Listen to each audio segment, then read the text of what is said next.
ব্যাপারটা হচ্ছে জানা ছিল আসবে, কিন্তু কবে আসবে না আসবে সেটা বুঝতে পারছিলাম না। ফাইনালি এসছে ভালোবাসার চিঠি। তো যাই হোক, হ্যাপি নিউ ইয়ার করতে ডেকেছে, আমরাও এসেছি। এখন মুশকিলটা হচ্ছে কি বলুন তো, কোনো ভুল ত্রুটি কিচ্ছু নেই কারোর কাগজপত্রে।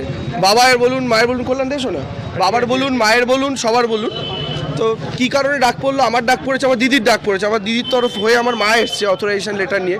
আর আমার দিদির রিসেন্ট হাত ভেঙে গেছে, তো রিসেন্ট অপারেট হয়েছে, তো একদম বেড রিডেন। সে এসছে, আমার কাকার ছেলেমেয়েরা ডাক পেয়েছে। তো কী কারণে ডাক পেয়েছে সত্যি আমরা জানি না। 1.5 কোটির তো টার্গেট দেওয়া ছিল, সেটা পূরণ করতে হবে, শুভেন্দুবাবু দিয়ে রেখেছিলেন, তো ওটা পূরণ করতে হবে, তাই ডাকছে। শুনুন, আমি একটা কথা বলছি, লজিক্যাল ডিসক্রিপেন্সির গল্প তো বিহারে ছিল না।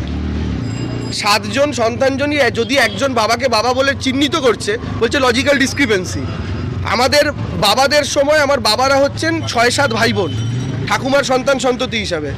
আমার ঠাকুমাদের জেনারেশনে 5-7 সন্তান হতো, আমাদের মা বাবাদের জেনারেশনে 2 কি 3, আবার আমাদের জেনারেশনে যাদের সন্তান সন্ততি হচ্ছে 0 বা 1। এটা হচ্ছে অঙ্ক। তো এখন আজকের জেনারেশনে আপনি যদি বিহারে যান, আজকের জেনারেশনেও 5-6টা সন্তান হচ্ছে।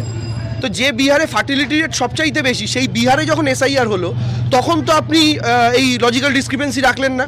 ওখানে তো 3 পুরুষ আগে 10-12টা বাচ্চা, এই জেনারেশনও 5-6টা বাচ্চাকে একজনকে বাবা বলে দাগাচ্ছে। তো সেখানে লজিক্যাল ডিসক্রিপেন্সি রাখলেন, এখানে রাখলেন নামের। সব নিয়মটাই তো বাংলার জন্য আলাদা করে। শুনুন, বিহারে নিয়ম ছিল যদি কারোর নামের মিস্টেক হয়, তাহলে বিএলওরা যদি অ্যাপ্রুভাল দিয়ে দেন, তাহলে সেটা আর তাদেরকে ডাকার প্রয়োজন নেই। এখানে তো বিএলওদের হাত থেকে ক্ষমতা কেড়ে নিয়েছে, বিএলওরা অ্যাপ্রুভাল দিলেও ডাক পাবেন না।